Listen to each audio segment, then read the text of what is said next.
Hello students, आपका बहुत बहुत स्वागत है हमारे यूट्यूब चैनल बीएससी लर्निंग पर। तो आज हम शुरू करेंगे बैनाला ग्लॉसेस का डाइजेस्टिव सिस्टम। मैंने लास्ट वीडियो में बैनाला ग्लॉसेस का पूरी इंट्रोडक्शन पढ़ा दी है। अगर किसी ने नहीं देखी है तो वो ज़रूर देखें। आज का नया टॉपिक शुरू करने से पहले मैं थोड़ी पिछली वीडियो की समरी बता देता हूँ, जिससे आपको इस वीडियो में भी थोड़ा अच्छा लगे।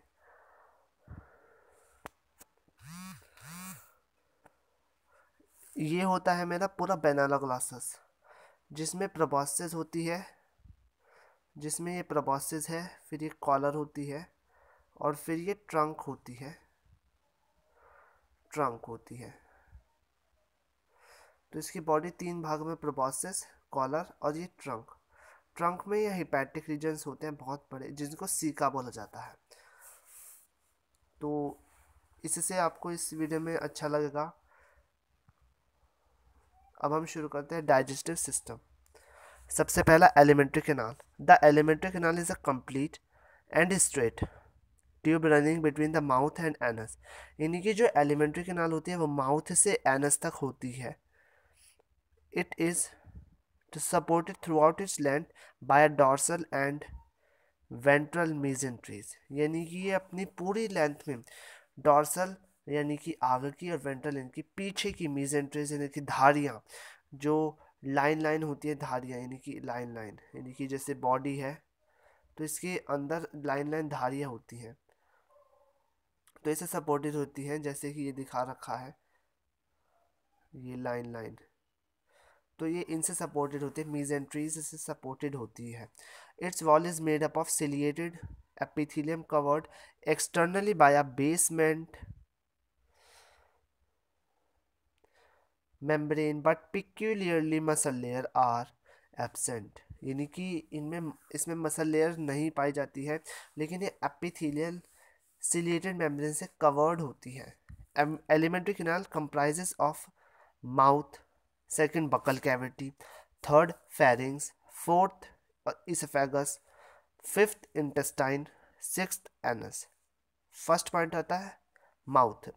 It is a wide and circular opening situated ventrally in a groove between the proboscis stalk and a collarity। यानी कि ये जो माउथ होती है, ये प्रोबॉस्सिस था, इसमें एक कॉलर है, तो यहाँ पे कॉलरिटी होती है, ये कॉलरिटी कहलाती है, कॉलरिटी। तो इन प्रोबॉस्सिस और कॉलरिटी के बीच में यहाँ पे माउथ होती है, और ये बहुत ही परमानेंट ओपनिंग होती है, जो कि आराम से दिखती है। अकॉर्डिंग टू नाइट जोन्स अनुसार it can be closed or open and does not remain permanently open as previously supposed। यानी कि ये जो है पूरी तरह से खुलती नहीं है जैसे कि पहले बताया गया था। It has two sets of muscle fibre, the radial fibre to open it and the concentric fibre to close it. यानी कि माउथ में रेडियल फाइबर होते हैं जो ओपन करते हैं, और कंसेंट्रिक फाइबर क्लोज करने के लिए होते हैं माउथ के अंदर। अब आता है second point, buccal cavity. Buccal cavity, the short buccal cavity occupies the collar region. यानी कि कॉलर रीजन में होती है। Its epithelial wall contain glandular goblet cells. यानी कि जो इसकी एपिथेलियल यानी कि बाहरी वॉल होती है, उसमें गॉबलेट सेल्स होते हैं, गॉबलेट सेल्स पाए जाते हैं। Anteriorly it is dorsal wall is a short, stiff and hollow buccal diverticulum that projects into the proboscis coelom। यानी कि शुरुआत में इसके पास एक वॉल होती है, शॉर्ट होती है, छोटी, जो कि प्रोबॉस्सिस सीलम में एंटर करती है। Posteriorly it extends up to collar trunk septum behind which it continues into pharynx. ये लास्ट में कॉलर ट्रंक, यानी कि ये प्रोबॉस्सिस था, ये कॉलर है, तो कॉलर में होती है मेरी बकल कैविटी। ये ऊपर, तो ऊपर की तरफ से यानी कि पोस्टीरियरली, नहीं एंटीरियरली, एंटीरियर यानी कि ऊपर की तरफ, एंटीरियरली ये तो प्रोबॉस्सिस से कनेक्ट होती है, लेकिन पोस्टीरियरली ये सीलम जो है कॉलर का, तो उससे अटैच्ड होती है। अब थर्ड पॉइंट आता है pharynx. It lies in the branchial region of the trunk externally its wall bears a longitudinal construction along each lateral side. यानी कि ये जो है ट्रंक पर अटैच्ड होती है, ट्रंक में होती है। इसकी जो लॉन्गिट्यूडल वॉल है ये पूरी लेटरल साइड फैली हुई होती है। These lateral construction project into a lumen as ridges called parabranchial ridges. यानी कि जो ल्यूमन है, रिजेस है, तो पैराब्रांकियल रिजन है consisting of tall columnar cells, जो कि टेल कॉलमनर सेल से बनी हुई हैं। These ridges incompletely divide the pharynx into a dorsal respiratory और branchial portion and a ventral digestive portion. यानी कि ये जो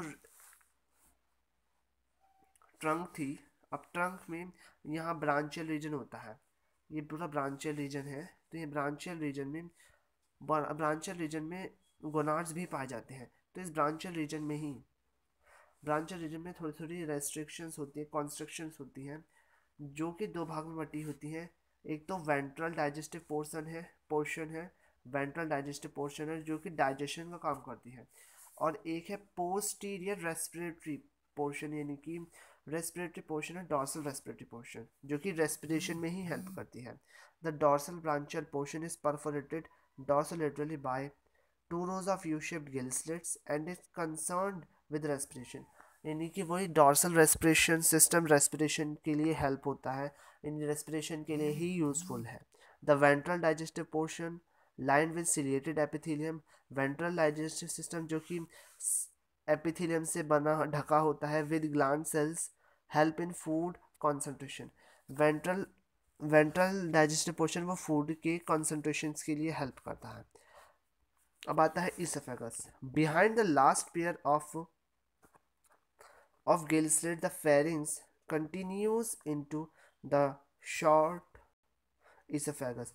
यानी कि जो लास्ट पेयर ऑफ फेरिंग्स है, यानी कि फेरिंग्स है वो ऑसोफेगस में चली जाती हैं। Dorsal and ventral divisions of pharynx continue for some distance into oesophagus in this region. यानी कि ये जो है इसोफेगस कंटिन्यू होती है, ट्रंक में फैली होती है फेरिंग्स के बाद। In this region the dorsal part is called post branchial canal which possess thick folded and glandular epithelium. यानी कि इस रीजन में पोस्ट ब्रांचियल कैनाल होती है जो कि ग्रैंडुलर एपिथेलियम को पॉजेस करती है। The posterior part of oesophagus reduce in diameter, जो कि पोस्टीरियर पीछे का पार्ट होता है वो डायमीटर में रिड्यूस होता है, कम होता जाता है। एंड हैज़ डीपली फुरोड एपिथेलियम, और उसके पास डीपली फुरोड एपिथेलियम होता है, धसा हुआ एपिथेलियम। फुरो यानी कि धसा हुआ एपिथेलियम। अब फिफ्थ पॉइंट इंटेस्टाइन आता है। It occupies the hepatic and post-hepatic region of trunk. The hepatic region of the intestine is highly vascular. Its epithelial cells are dark green or dark brown, and its dorsal wall forms numerous sacculations called hepatic ceca। यानी कि जो intestine होती है वो trunk में होती है, branchial reason में। तो ब्रांचियल रीजन में फेरिंग्स हो गई, यहाँ पर इसोफेगस, देन यहाँ पर होती है मेरी इंटेस्टाइन। तो इंटेस्टाइन का जो पोस्टीरियर ऑल्टीरियर पार्ट है, एंटीरियर पार्ट है, वो सर्कुलेशन बनाती है, छोटी छोटी धारियाँ जो होती है वो सर्कुलेशन होती हैं। यहाँ पर सर्कुलेशन बनाती है जो कि हिपैटिक सीका के नाम से जानी जाती है। ये हिपैटिक सीका जो कि कॉलर लाइक बनाती है, तो इसलिए collar hepatic caeca. The intestinal wall lies in close contact with the body wall so that the intestinal circulations correspond with those of the body wall। यानी कि इंटेस्टिनल वॉल जो होती है वो क्लोज कॉन्टैक्ट रखती है बॉडी वॉल के साथ। The post hepatic region of intestine is connected with the ventral body wall by the cord described earlier. यानी कि जो हिपैटिक रीजन तो हिपैटिक से का बना दिया, लेकिन पोस्ट हिपैटिक रीजन जो कि इंटेस्टाइन पोस्ट हिपैटिक रीजन में उपस्थित है वो बॉडी वॉल से कनेक्ट है फाइगा कॉर्ड की हेल्प से। यानी कि जो हिपैटिक रीजन में जो इंटेस्टाइन था वो तो बॉडी वॉल से कनेक्टेड था, लेकिन यहाँ बॉडी वॉल से कनेक्टेड है by pygochord. It is a simple यानी कि फाइगोगॉट सिंपल होता है straight tube bearing pair of dorsolateral grooves line by tall epithelial cells with long cilia, यानी कि लॉन्ग सीलिया से बना हुआ होता है, बड़ी बड़ी इसमें सीलिया होती है। सीलिया यानी कि पैर, सीलिया यानी कि जैसे युगलिना में होता है, युगलिना ऐसी स्ट्रक्चर होती है, युगलिना जैसे प्रोटोजोआ, युगलिना में यहाँ पर एक फ्लैजिला होता है, फ्लैजिला यानी कि बाल शेप स्ट्रक्चर जो कि इसको फूड को कैच करने में हेल्प करती है। इसमें भी सीलिया होता है, सीलिया होता है यानी कि ये जो इसकी पूरी बॉडी है, इसकी पूरी बॉडी है, तो यहाँ पर छोटी छोटी बाल शेप स्ट्रक्चर होते हैं जो कि सीलिया होती है, जो कि फूड को कैच करने में हेल्प करती है। अब आता है मेरा anus, last point anus. Posteriorly the intestine open to exterior by terminal circular aperture the anus, यानी कि सबसे लास्ट में इंटेस्टाइन एनस में जाकर ओपन होती है।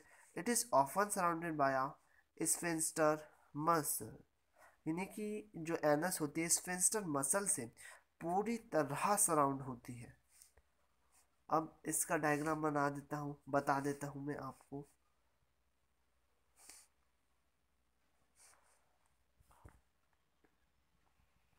इसका जो डायग्राम है, तो यहाँ पर ये इसका पूरा डाइजेस्टिव सिस्टम होता है,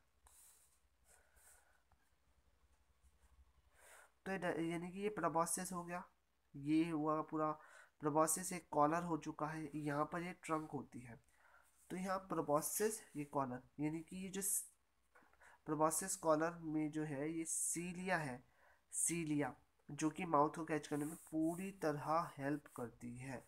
प्रोबॉस्सिस कॉलर एंड देन ये सीलिया हो गया, फिर ये ट्रंक होता है। यहाँ पर प्रोबॉस्सिस में जो है माउथ बियर होता है, पूरा जो माउथ है, ये पूरा माउथ है, देन ये पूरा माउथ है। फिर कॉलर रीजन में जो है, कॉलर रीजन में पूरी तरह इसफेग फेरिंग्स होता है, पूरी तरह फेरिंग्स होता है। फिर इसफेगस आ जाता है जो कि ब्रांचियोजेनाइटल रीजन में पाया जाता है। फिर इसके बाद ब्रांचियोजेनाइटल रीजन के बाद ट्रंक आ जाता है, ट्रंक में इंटेस्टाइन होता है। इंटेस्टाइन का हिपैटिक, इंटेस्टाइन के दो रीजन होते हैं, हिपैटिक और पोस्ट हिपैटिक जो रीजन होता है। हिपैटिक तो हिपैटिक सिका, यानी कि ये छोटी छोटी धारियाँ बना देता है, धारियाँ लाइक स्ट्रक्चर बना देता है। और जब पोस्ट हिपैटिक रीजन होता है वो फाइबर कॉर्ड की हेल्प से बॉडी वॉल से अटैच्ड होता है और लास्ट में एनस में जाकर ओपन हो जाता है।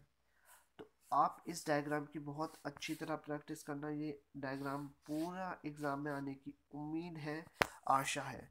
तो आशा है आपको वीडियो पसंद आई होगी। तो जिन्होंने लाइक सब्सक्राइब शेयर नहीं करा है इस चैनल को, तो वो कर दें, ज़रूर कर दें। और जो इस चैनल पर पहले से जुड़े पड़े हैं तो वो इस वीडियो को लाइक करें और शेयर ज़रूर कर दें। तो मैं जिस धारिया की बात कर रहा था, इनकी हिपैटिक सीका, जो कि इंटेस्टाइन के पोस्ट हिपैटिक रीजन बनाता है, तो ये है धारिया, यानी कि ये छोटी छोटी कॉलराइक स्ट्रक्चर जो कि इंटेस्टाइन का हिपैटिक रीजन बनाता है, तो ये है हिपैटिक सीका, यानी कि जो हिपैटिक रीजन में पाई जाती हैं। फिर यहाँ पोस्ट हिपैटिक रीजन आता है और फिर ये जाकर एनस में ओपन हो जाता है। तो आशा है आपको ये वीडियो पसंद आई होगी। तो थैंक यू। ऐसे ही वीडियो पाने के लिए आप मेरे चैनल को सब्सक्राइब करें, बीएससी लर्निंग चैनल को, और शेयर करें, सब्सक्राइब और like this video. Okay, thank you.